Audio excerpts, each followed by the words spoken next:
بسم اللہ الرحمن الرحیم الحمد للہ رب العالمین صلی اللہ علیہ سیدنا محمد بیتہ الطاہرین اللہم صلی علی محمد وآل محمد اما بعد۔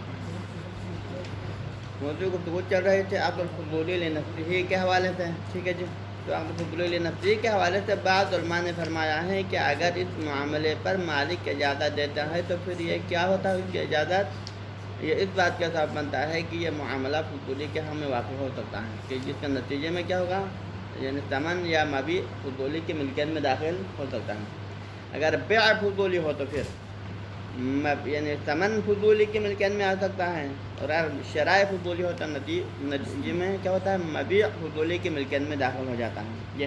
اب یہ کیسے ہو سکتا ہے، اس کی دو وجہ بیان کیا ہیں۔ پہلے وجہ کے تحت یہ ثابت ہوا کہ پہلے آنما عقد یعنی مالک نے جو جب اجازت دی اس معاملے کی تو پھر مالک کی اجازت اس بات کا موجب بنتا ہے کہ معاملہ ہونے سے پہلے ہی آنما کیا ہوتا ہے، گویا وہ مبیع پہلے فضولی کی ملکیت ان پر جمنے کے بعد سمجھ لو کہ آپ فضولی اس کا مالک بنا ہے، پھر اس کی مالکیت سے آگے منتقل ہو گیا۔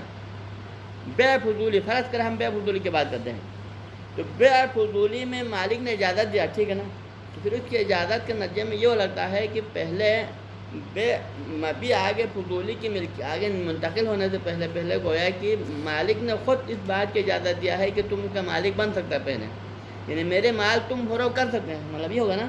لہذا پہلے مرحلے میں آپ میرے اس مال کا مالک ہے، پھر آپ نے اپنی ملکیت اس کو فروغ کیا، نتیجے میں کیا بنے گا، ثمن اس کی ملکیت میں آ جائے گا۔ شرائع فضولی میں پیسے کے مالک نے معاملے کی اجازت دیا تو کوئی اجازت کا مطلب کیا ہے، اس کے میرے پیسے سے آپ کوئی چیز خرید سکتے ہیں، مطلب کہ پیسے کو پہل مشتری کی ملکیت قرار دیا اس نے۔ جب مشتری کی ملکیت قرار دے کر جب مشتری اس سے کوئی چیز خریدتا ہے تو نتیجے میں کیا ہوگا، پھر اس کا جو بدل ہوگا وہ مبیع مشتری فضولی کی ملکیت میں داخل ہو جائے گا۔ یہ جواب ہے، پہلا دلیل اول ہے۔ دوسرے دلیل میں انہوں نے کیا فرمایا کہ اولاً ہم یعنی اس شرط کوئی تسلیم نہیں کرتے ہیں کہ ضروری نہیں ہے کہ حتماً کہ مبیع جس کی ملکیت سے نکلتا ہے ثمن حتماً اسی کی ملکیت میں آ جائے، یعنی کہ کسی مال کو آگے منتقل کرنے کے لیے ضروری نہیں کہ وہ مال اس کی اپنی ملکیت ہو، بلکہ اپنی ملکیت میں نہ ہوتے ہوئے بھی کسی غیر کے مال کو کسی چیز کے مقابلے میں آگے تبدیل کر سکتا ہے اور اس کے عوض خود لے سکتا ہے۔ یہ کب ہو سکتا ہے، اگر اصل مالک کی رضایت اس کو حاصل ہو۔ اگر اصل مالک کی رضایت اور اس کا اذن اگر بندے کو حاصل ہو تو اس نتیجے میں کیا ہو سکتا ہے، موبائل کا خود مالک نہیں ہے لیکن موبائل کے مالک نے اس کو اجازت دیا کہ میرے موبائل کو تم اپنے لیے فروغ کر سکتے ہو، تو پھر موبائل اس کا نہیں ہے لیکن مالک کے اس اذن اجازت کے عروج سے کیا ہوگا، اس موبائل کا عوض اس کو مل جائے گا۔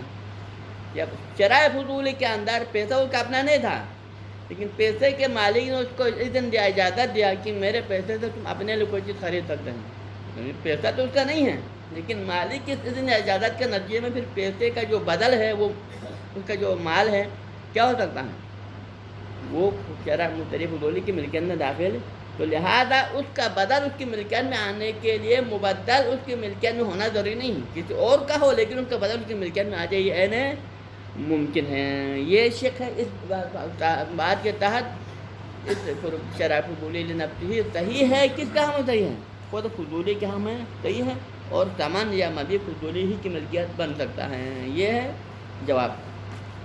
تو لہٰذا اس کا جواب مصنف نے کیا دیا تھا، مصنف نے دیا تھا کہ یہ بات درست نہیں، پہلے شک کا جواب دیا تھا، پہلے شک کا جواب یہ دیا تھا کہ دیکھو اذن، ہاں جی، یعنی اگر یعنی اب یہاں پر اسی مسئلے میں دو وجہ بیان کیا تھا تو دونوں وجہ نظر ہیں۔ پہلی بات یہ ہے کہ آپ نے کہا کہ کسی کا شرع کا اذن دینا، ہاں جی، شرع کا اذن دینے کی وجہ سے، یعنی کہ میرے مال سے تم اپنے لیے کوئی چیز خرید سکتے ہو، یہ اذن دینے کی وجہ سے کیا بن جائے، اسی اذن کے وجہ سے مبیع اس کا مال، یعنی پہلے شق اول کی بات ہے، پہلی بات شق اول میں کیا تھا، یعنی اس کے اذن اور اجازت کے نتیجے میں پہلے مرحلے میں مبیع بائع فضولی کی ملکیت میں آتا ہے، بائع فضولی مبیع کا مالک بن کر پھر اس کی ملکیت سے منتقل ہوتا ہے، یہ کہا تھا نا۔ تو جواب کیا ہے، اولاً تو ہم سرے سے اس کو تسلیم نہیں کرتے، علماء نے خود فرمایا ہے کہ فقط اذن یا اجازت کی وجہ سے کوئی بندہ مالک بن جائے، کیونکہ کسی دوسرے کو مالک بنانے کے لیے ملکیت کے جو اسباب شریعت میں بیان ہوئے ہیں، یعنی بے وغیرہ یا ہبہ وغیرہ یا اجازت، کوئی ایسی سبب کے ذریعے سے اگر منتقل ہو تو دوسرا مالک بن سکتا ہے. لیکن اگر کوئی ایسا اسباب ملکیت وجود میں نہ ہے، فقط مالک اذن دے دے کہ میرے مال کا آپ مالک بن سکتے ہیں، اس اذن و اجازت کی وجہ سے کوئی دوسرا مالک نہیں بن سکتا. اور ہمارے مسئلے میں بائع فضولی مالک ہے یا نہیں ہے؟ بائع فضولی مالک نہیں ہے، مال کا مالک کوئی اور شخص ہے. اب وہ شخص اس کو ہبہ نہیں کرتا ہے، اس کو بیچتا نہیں ہے، لیکن فقط یہ کہتا ہے کہ مالک تو میں ہوں لیکن میرا مال آپ اپنے لیے فروخت کر سکتے ہیں. ٹھیک ہے، یہی کہنے کی وجہ سے وہ مال بائع فضولی کی ملکیت میں نہیں آ سکتا ہے. ٹھیک ہے، چاہے وہ اذن کی شکل میں ہو چاہے اجازت کی شکل میں. سرے سے اذن اجازت کی وجہ سے کوئی مال کسی دوسرے کی ملکیت میں آنا یہ سرے سے ماخوذ نہیں ہے، ممکن نہیں. ٹھیک، یہ پہلا جواب. ثانیاً آپ نے پہلے 3 مثالیں دیا نا کہ فلان مورد میں چونکہ اذن ہے لہذا اذن کی وجہ سے وہ مالک بن سکتا ہے، لہذا ہمارے مسئلے میں بھی مالک بن سکتا ہے. تو پھر جواب کیا ہے؟ وہ 3 مسئلہ اور ہمارا مسئلہ یہ دونوں قیاس مال فارق ہیں، کیونکہ وہ تو ان 3 مورد اذن کا مورد ہے اور ہمارا مسئلہ اجازت کا مورد ہے. تو لہذا اذن اور اجازت کے مورد میں کیا ہے؟ زمین آسمان. کیونکہ اذن ہمیشہ کیا ہوتا ہے؟ معاملے سے پہلے ہے.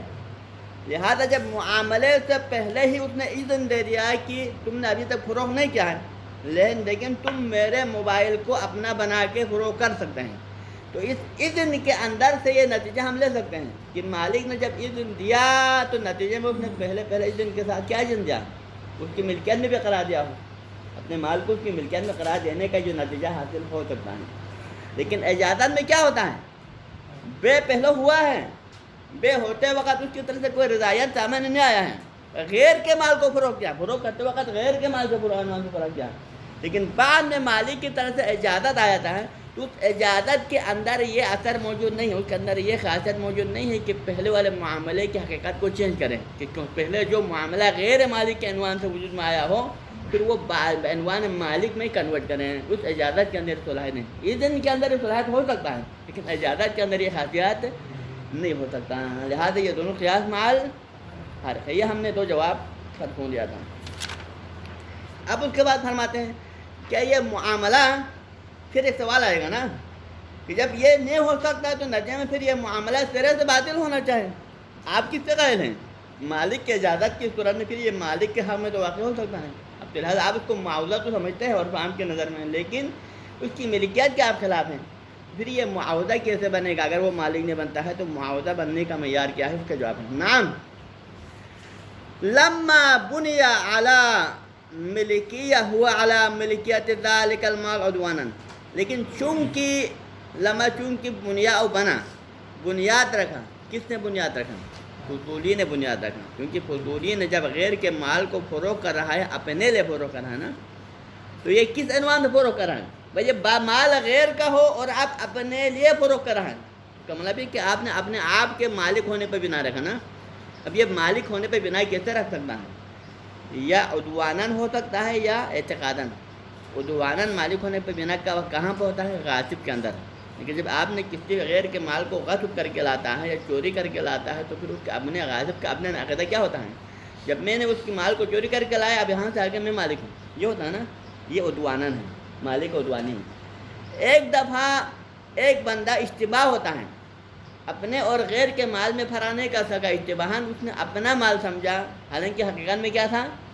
غیر کا تھا، اور اپنا سمجھ کے فروخت کرتا ہے تو یہاں پر وہ اپنے آپ کو مالک تو سمجھتا ہے لیکن اعتقاداً، یہ جہل مرکب کی وجہ سے اعتقاد یہ تھا کہ میں ہوں لیکن حقیقت میں اس کا اپنا نہیں. لیکن دونوں صورتوں میں اس کی بنا کس پر ہے؟ کہ غیر کے مال کو فروخت کرتے وقت دونوں صورتوں میں اس کی بنیاد کس پر ہے؟ اپنے آپ کو مالک سمجھ کے بے عنوان مالک فروخت کرتا ہے نا. لما بنا ہوا اعلیٰ، ہوا سے مراد فضولی، وہ کہ ضمیر کا ہے فضولی کی طرف، کہ جب یہ فضولی نے بنا رکھا غیر کے مال کو اپنے لیے فروخت کرتے وقت، کس پر بنا رکھا؟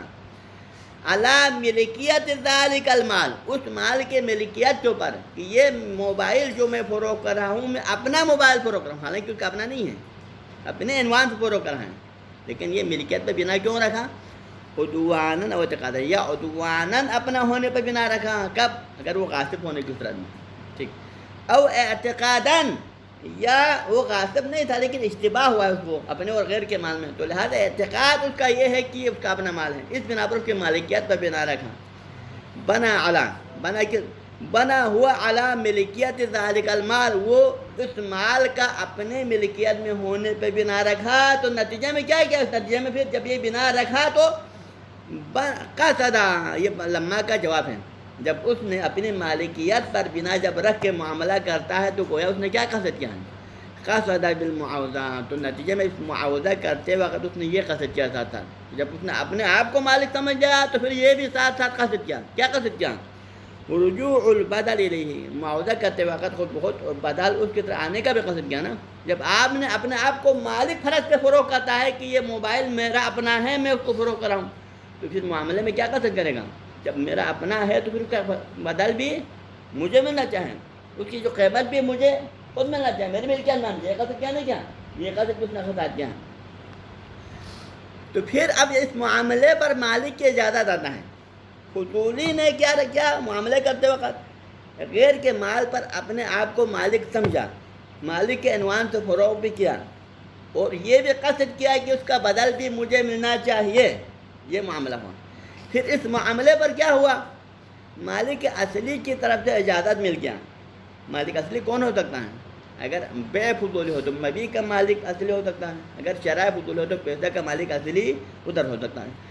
تو یہ مالک اصلی نے معاملے کی اجازت دیا، تو یہ اجازت کیا ہے، اس اجازت کی کتنی جو حیثیت ہو سکتا ہے، تو دو صورتیں ہیں، حل اجازت من المالک، بس مالک کی اجازت جو اس عقد پہ آیا ہے دو صورتوں سے خالی نہیں ہے۔ پہلی صورت ان رجعت الی نفس المبادلہ، یا تو آپ یہ کہیں کہ مالک کی اجازت فقط بے فقط کس پہ آیا ہے، نفس مبادلے پر آیا ہے، یعنی کہ مالک نے اجازت دیا ہے کہ میرے موبائل اور 10,000 دینار کا جو تبادلہ ہوا ہے میں فقط اس تبادلے کے اوپر اجازت دیتا ہوں، اس تبادلے پر اس فضولی نے اپنے لیے قصد کیا ہے، غیر کے لیے قصد کیا، میرے لیے قصد کیا، اسے میرا کوئی غرض نہیں ہے، میرے رضامندی فقط کس بات پر ہے، اس تبادلے پر ہے کہ میرے مال کا فلان پیسے کے ساتھ جو تبادلہ ہوا ہے، یا میرے پیسے کا فلان مبیع کے ساتھ جو تبادلہ ہوا ہے، فقط میں اسی بات پر راضی ہوں، اگر مالک کی اجازت فقط اسی تبادلے کے اوپر قرار دے۔ ہاں جی،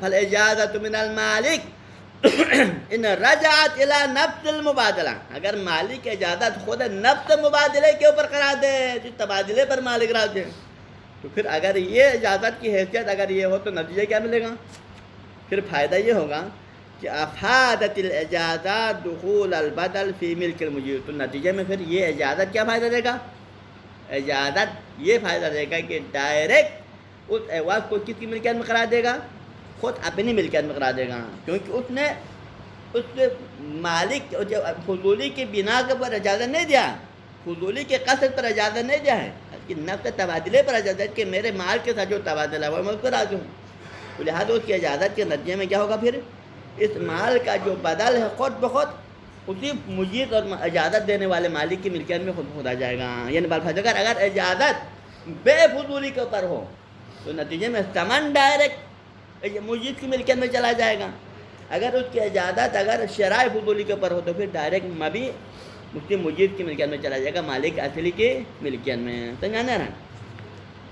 یہ ہو گیا پہلی صورت، اجازت کا پہلا مرحلہ۔ دوسری صورت وَإِنْ رَجَعَتْ، لیکن اگر آپ اجازت جو مالک کی طرف سے معاملے پہ حاصل ہوا ہے اس کے دوسرے رخ کو دیکھیں، ہم کہیں کہ فقط یہ اجازت اکیلا تبادلے پر نہیں ہے، بلکہ مالک کی اجازت مرکب ہے، خود تبادلے پر بھی ہے اور تبادلے کے علاوہ جو فضولی کی جو بنا ہے، جو قصد ہے، اس کے اوپر بھی اجازت دیا۔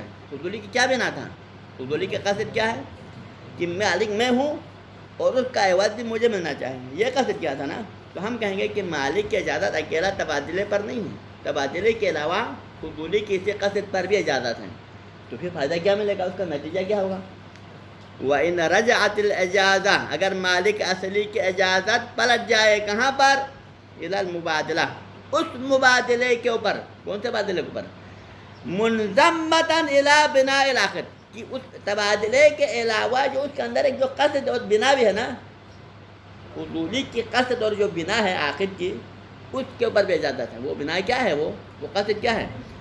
اللہ تملک المال. کیونکہ قصد کیا تھا؟ کہ مال کا خود مالک ہے. یہ کہا تھا نا.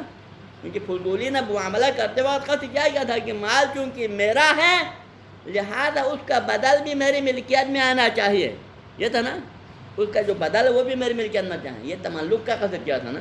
اور مالک نے بھی اجازت دیا. کیا اجازت دیا؟ کہ تمہارا معاملہ بھی درست ہے اور تم نے جو قصد کیا ہے وہ بھی ٹھیک ہے. اجازت اس کو برقرار دے تو پھر فائدہ کیا ملے گا؟ فہیا. تو پھر اس اجازت کا نتیجہ یہ بنے گا فہیا وَإِنْ أَفَادَتْ. تو اب یہاں پر ہم دو حصوں میں تقسیم کریں معاملہ. ایک عرف عام کے نظر میں کیا ہوگا اور شریعت کے نظر میں کیا ہوگا. ہم اس کو دو نظر سے دیکھیں گے. پہلے مرحلے میں عرف عام کے نظر میں کیا ہوگا. تو اگر مالک کی اجازت اس کے اس قصد پر بھی شامل ہو تو عرفاً فائدہ یہ ہوگا تو افادت دخول البدل فی ملک العقد. تو نتیجے میں کیونکہ مالک نے بھی اس کے قصد اور بنا کی اجازت دیا تو اس کی اجازت کا فائدہ یہ ہوگا کہ اس کا بدل کس کی ملکیت میں جائے گا؟ بدل عاقد فضولی کی ملکیت میں جانے کا فائدہ دے گا. کیونکہ عاقد فضولی کی اس نے بنا اور قصد کیا تھا کہ مال میرا ہے تو لہذا اس کا بدل میری ملکیت میں آنا چاہے. اور مالک نے بھی اس کے بنا کی اجازت دیا تو اور عام میں پھر بدل کس کی ملکیت میں جانا چاہیں؟ مالک کی اجازت کے نتیجے میں وہ بدل ڈائریکٹ فضولی کی ملکیت میں جائے گا. ہاں جی. اگر بے فضولی ہو تو پھر ثمن بائع فضولی کی ملکیت میں جانے کا فائدہ ہوگا. اگر شرائع فضولی ہو تو پھر مبیع مشتری فضولی کی ملکیت میں جانے کا فائدہ دے گا. اور فن یہ فائدہ دے دے گا. اللہ لیکن کیوں دے گا یہ فائدہ؟ اجازت یہ فائدہ کیوں دے سکتا ہے؟ اللہ مگر یہ کہ ان مرجع ھذا کہ اس مالک کی جو اجازت جو ہے اس کا بازگشت کیا ہوگا. یہاں پر مالک کی اس اجازت کا مرجع اور بازگشت یہ ہوگا کہ الی اجازت ما بنا علیہ العقد. مالک نے اجازت کس پر دیا ہے؟ عاقد فضولی نے جو بنا رکھا تھا جو قصد اس نے کیا تھا مالک کی اجازت کس پر ہوا؟ اسی کے بنا پر ہوا نا. بنا تملک یعنی اس نے بنا کیا رکھا تھا؟ تملک کے اوپر. عاقد فضولی نے بنا کس پر رکھا تھا؟ تملک کے اوپر. کس چیز کے تملک کے اوپر؟ کہ یہ میں اپنے مال کے عنوان سے فروغ کر رہا ہوں تو پھر اس کا جو ہے نتیجے میں بدل کا تملک بھی میری ملکیت میں. کہا تھا نہیں کہا تھا؟ تو لہٰذا مالک نے اس پر اجازت دیا نا اس تملک کے اوپر. وَإِمْضَائِهِ لَهُ. اور عام میں گویا مالک اصلی نے کیا کیا؟ عاقد فضولی کے اس بنا کی امضاء کیا نا. اس نے بنا کس پر رکھا تھا عاقد فضولی نے؟ کہ میرا مال ہے اور اس کا عوض میری ملکیت میں آنا چاہیے. یہ بنا تھا. اور مالک اصلی نے ہاں انا اجازت لک ھذا بنا میں تمہارے اس بنا کی اجازت بھی دیتا ہوں. تو گویا مالک اصلی کے امضاء حاصل ہے یا نہیں ہے؟ فضولی کے اس بنا پر مالک اصلی کا امضاء بھی حاصل ہوا نہیں ہوا؟ تو اس امضاء کی روشنی میں کیا ہوا؟ اس مالک اصلی کے امضاء کی روشنی میں اس کا بدل کس کی ملکیت میں گیا؟ فضولی کی ملکیت میں چلا گیا. یعنی کہ مالک اصلی کے اذ بعد امضائه بعد امضاء المالک الاصلی اور مالک المجیز. کیونکہ جب مالک اصلی یا مجیز کا امضاء اس مشتری فضولی کو یا بائع فضولی کو حاصل ہو گیا تو کیا ہو گیا پھر امضاء کے نتیجے میں یقع البیع فی ملک العقد. مالک اصلی کے امضاء کے نتیجے میں پھر عقد ہی کس کی ملکیت میں واقع ہوا؟ عاقد فضولی کی ملکیت. عاقد معنی عام ہے. اب عاقد کے اندر بائع فضولی بھی آ سکتا ہے مشتری فضولی. جہاں تک کیونکہ مالک کے امضاء نے کیا کیا؟ معاملے کو ہی عاقد فضولی کی ملکیت میں قرار دیا. جب عاقد فضولی کی ملکیت میں معاملہ ہوا تو نتیجے میں کیا ہوگا پھر؟ فیملک البدل. تو پھر بدل کا مالک کون بنے گا؟ بدل کس کی ملکیت میں جائے گا؟ عاقد فضولی کی ملکیت میں جائے گا. عاقد فضولی نے جو بنا رکھا تھا کہ بدل میری ملکیت میں آ جائے مالک نے بھی امضاء کیا. نتیجے میں کیا ہوگا پھر؟ بدل اسی عاقد فضولی کی ملکیت میں چلا جائے گا. ٹھیک ہے. تو لہٰذا یہ اور فن تو یہ ہوگا. اور فن یہ معاملہ اس پر معاملے کے عنوان بھی آئے گا. ٹھیک ہے. اور یہ تبادلہ بھی اور فن ہو جائے گا. لیکن ہم شریعت کی نظر لکھتے ہیں کہ کیا شریعت میں اس کی کوئی حیثیت ہے اس کی بنا کی؟ یعنی کہ فضولی کے بنا اور مالک کی اجازت ان دونوں کا شرعاً بھی کوئی حیثیت ہے یا نہیں؟ کیا شریعت بھی اس کی امضاء کی حیثیت کو تائید کرتا ہے نہیں کرتا؟ تو ہم کہتے ہیں کہ اللہ سے آگے شریعت اللہ ان من المعلوم لیکن یہ بات اور شرعاً اگر ہم دیکھیں، روایات میں دیکھیں، آیات کریمہ کے اندر دیکھیں، تو یہ بات واضح طور پر معلوم ہو جاتا ہے کہ عدم الدلیل علی تاثیر الاجازہ فی تاثیر ذلک البناء، کہ ہمیں یہ بات معلوم نہیں ہے، یعنی دلیل نہیں ہمارے پاس، معلوم ہے کہ کوئی ایسا دلیل موجود نہیں ہمارے پاس، شرعاً کوئی ایسی روایات ہے، کوئی ایسی آیات وغیرہ ہمارے پاس موجود نہیں ہے، تو کیا کرے علی تاثیر الاجازہ، کہ جو مالک اصلی کی اجازت کو مؤثر قرار دے، کس چیز میں؟ فی تاثیر ذلک البناء، کہ عقد فضولی کے اس بنا کو شرعاً بھی حیثیت دے دے، ہاں جی، فی تحقیق متعلق شرعاً، اگر اس عقد کی جو عقد فضولی نے جس بنا کے ساتھ عقد کیا تھا، بنا کس بنا کے ساتھ کیا تھا کہ مال میرا ہے، اس کا بدل مجھے ملنا چاہیے، اس بنا کے ساتھ عقد فضولی نے جو عقد کیا تھا، اگر کوئی ہمارے پاس کوئی دلیل ہوتا شرعاً اس کے مالک کی اجازت کا اس بنا میں مؤثر ہونے کے لیے کوئی دلیل ہو جاتا، تو پھر کیا ہونا تھا؟ پھر شرعاً اس کے اس بنا کی حیثیت حاصل ہو جاتا، یعنی کہ مالک کی اجازت اس بنا کے اندر مؤثر بھی ہونا تھا، اور جب اس کی اجازت مؤثر ہو تو اس کی یہ بنا مؤثر ہونا تھا، کس میں؟ اس کے متعلق کے وقوع پذیر ہونے، متعلق کیا ہے؟ نقل ملکیت، اس عقد کا متعلق کیا ہے؟ نقل، کس کے حق میں نقل ملکیت؟ فضولی کے حق میں، تو فضولی کے حق میں نقل ملکیت ہونے میں اگر شریعت میں کوئی دلیل مل جاتا تو پھر مالک کی اجازت اس میں نافذ ہونا تھا، اور نافذ ہونے کے نتیجے میں پھر جو نقل ملکیت جس بنا کے تحت عقد فضولی نے معاملہ کیا تھا وہ معاملہ شرعاً بھی مؤثر ہونا تھا اور اس کا متعلق شرعاً واقع ہونا تھا، لیکن ہمارے پاس کوئی ایسا دلیل موجود نہیں ہے۔ اس من المعلوم عدم الدلیل علی تاثیر الاجازہ فی تاثیر ذلک البناء، ہمارے پاس کوئی ایسا دلیل نہیں ہے کہ جو اس مالک اصلی کی اجازت کو مؤثر کرا دے، کس چیز میں؟ فضولی کے اس بنا اور اس کے قصد میں، فضولی کے بنا کس میں مؤثر ہو سکتا ہے؟ فی تحقق کے متعلق شرعاً، کہ فضولی کے بنا مؤثر ہو سکتا ہے کس میں؟ اس کا متعلق شرعاً واقع ہونے میں، متعلق کیا ہے؟ کہ اس معاملے کا فضولی کے حق میں نقل ملکیت ہونا، کیونکہ عقد کا متعلق کیا ہوتا ہے؟ ہمیشہ نقل ملکیت ہے، اور نقل ملکیت کس طرح ہونا چاہیے؟ نقل ملکیت فضولی کے حق میں ہونا تھا نا، تو اس نقل ملکیت جو کہ فضولی کے حق میں ہونا ہے یہ کب ہو سکتا ہے؟ اگر عقد فضولی کی اس بنا کو شریعت نے مؤثر قرار دیا، اور یہ کب مؤثر ہو سکتا ہے؟ اگر مالک کی اس اجازت کو شریعت نے مؤثر قرار دیا۔ جہاں سے ہم 2-3 مرحلہ ہیں، اس نقل ملکیت کے ہونے کے لیے شرط ہے کہ اس عقد کے اوپر شارع کی طرف سے کیا ہونا چاہے؟ تاثیر ہونا چاہے، اور یہ کب مؤثر ہوگا؟ جب فضولی کی بنا شرعاً مؤثر ہو، اور فضولی کی بنا کا شرعاً مؤثر ہونے کے لیے شرط کیا ہے؟ کہ مالک کی اجازت کو شریعت نے مؤثر قرار دیا ہو، لیکن یہاں پر دلیل نہیں ہے کہ مالک کی اجازت مؤثر نہیں ہے۔ جب مالک کی اجازت دلیل نہ ہونے کی وجہ سے مؤثر نہیں ہے تو پھر فضولی کے بنا بھی غیر مؤثر ہے، جب فضولی کا بنا غیر مؤثر ہے تو پھر نقل ملکیت ہوگا نہیں ہوگا، ٹھیک ہے؟ ہمارے پاس کوئی دلیل نہیں، بلکہ آگے فرماتے ہیں بل الدلیل علی عدمہ، نہ صرف یہ کہ اس کے مؤثر ہونے کے لیے ہمارے پاس دلیل نہیں ہے، بلکہ دلیل اس کے برخلاف ہے، اس کے مؤثر نہ ہونے کے اوپر دلیل ہے۔ دلیل کیا کہتا ہے؟ دلیل یہ کہتا ہے کہ مالک کی اجازت تیرے سے مؤثر نہیں ہے اس بات کے اوپر، یعنی کسی بندے کو حق حاصل نہیں ہے کہ اپنے مال پر بغیر کسی سبب کے غیر کو مسلط کریں۔ ہاں اگر آپ نے اپنے مال کسی کو دینا ہے، اس کے اوپر کسی کو مسلط کرنا ہے تو پھر کوئی ایسے طرح کا انجام دو جس کے سبب ملکیت بن سکتا ہے، لیکن بغیر کسی سبب ملکیت کے غیر کو اپنے مال پہ مسلط کرنے کا کسی کو حق حاصل، تو لہٰذا ہمارے پاس دلیل عدم پر ہے کہ مالک کی اجازت مؤثر نہ ہونے پہ دلیل ہے، لیکن مؤثر ہونے پہ دلیل نہیں ہے، بلکہ دلیل علی عدم تاثیر ذالک الاجازہ شرعاً اس اجازت کے مؤثر نہ ہونے پر ہمارے پاس دلیل موجود ہے۔ کیوں؟ لأن هذا مما لا يؤثر في الإذن، کیونکہ اس معاملے میں اذن مؤثر نہیں ہوتا، ہم نے پہلے بھی کہا، اور ہمارا مسئلہ تو اجازت کا ہے نا، لیکن ہم کہیں گے کہ اذن اگر فرض کرے اسی مورد میں اگر مالک نے پہلے اذن دیا ہوا ہو، کہ پہلے معاملہ ہونے سے پہلے مالک اذن دیتا ہے کہ تم میرے مال کو اپنے لیے فروخت کر سکتے ہیں، تو اس کسی غیر کے مال کو اپنے لیے فروخت کرنے کے لیے کوئی مالک کا اذن بھی مؤثر نہیں ہے، اجازت تو اس کے بعد والا مرحلہ ہے نا، کیونکہ اذن کیا ہے؟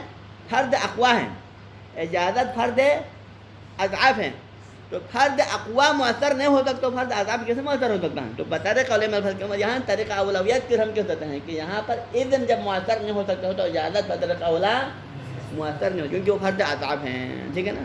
کسی غیر کے اوپر، کسی غیر کے مال پر کسی دوسرے بندے کا ملکیت میں چلا جانا اجازت کی وجہ سے اذن اس میں مؤثر نہیں ہو سکتا ہے، اجازت تو بطور اولا غیر مؤثر ہے۔ ہاں جی، لأن الإذن في التملک لا يؤثر التملک، فقط تملک کا اذن دینا یعنی بغیر سبب تملک کے، کوئی سبب تملک پیدا نہ کریں، یعنی بندہ اپنے مال کو اس بندے کو فروغ بھی نہیں کر رہا ہے، اس کو ہبہ بھی نہیں کر رہا ہے، کوئی دوسرے طرح اس کی ملکیت میں داخل نہیں کر رہا ہے، لیکن مفہوم نے کہتا ہے کہ میں اپنے مال کی تملک تمہیں دیتا ہوں، تو یہ فقط تملک کا اذن دینا یہ مؤثر نہیں ہے، ٹھیک ہے؟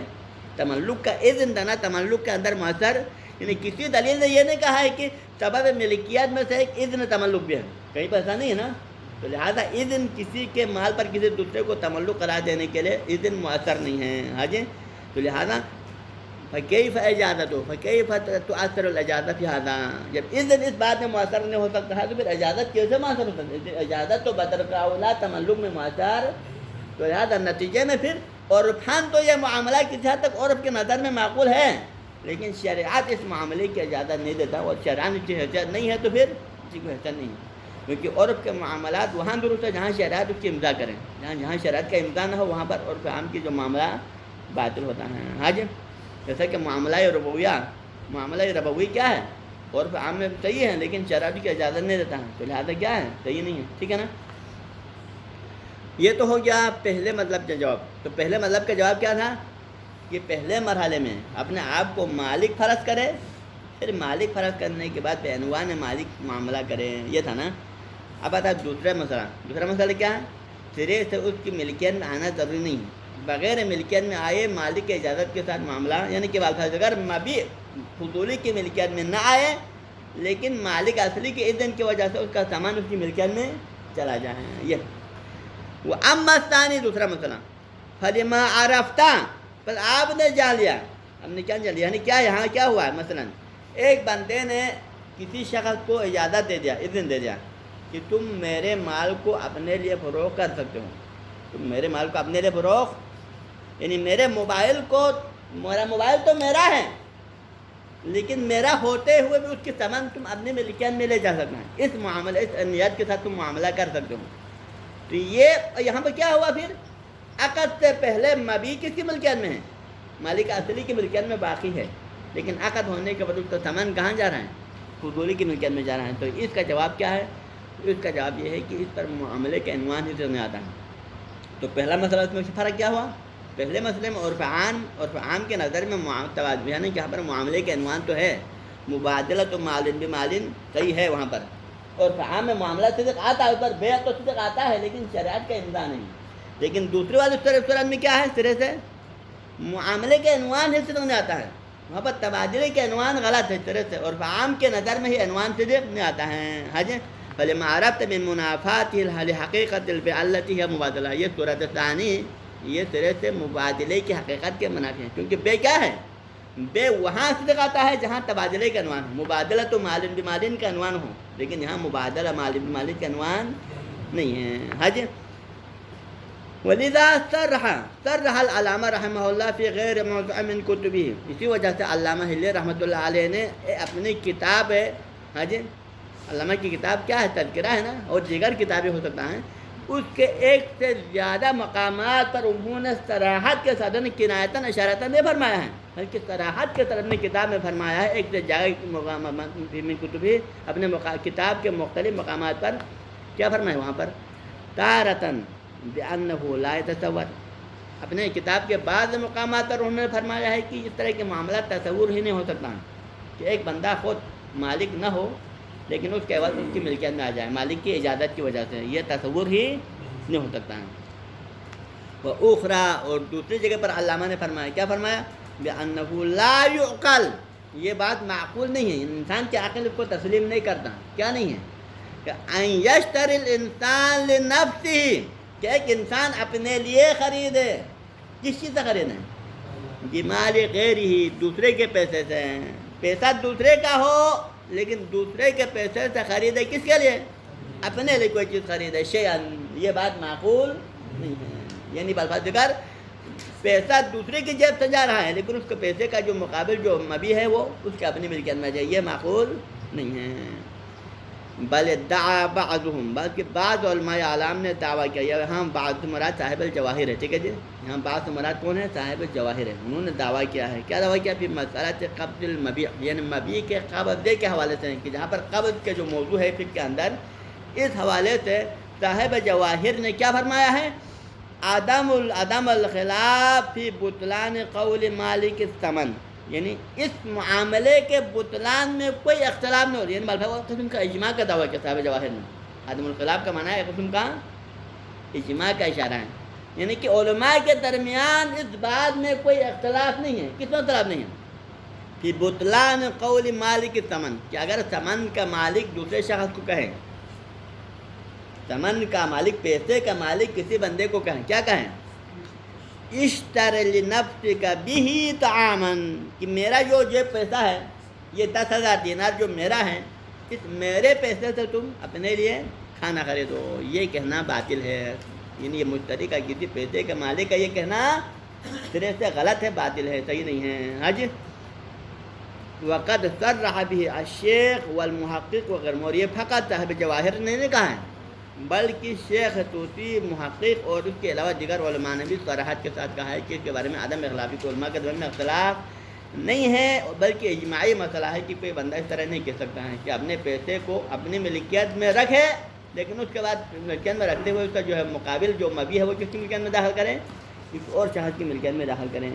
اگر آپ نے اس کو کھانا کھلانا ہی مقصود ہے تو پہلے کیا کرو؟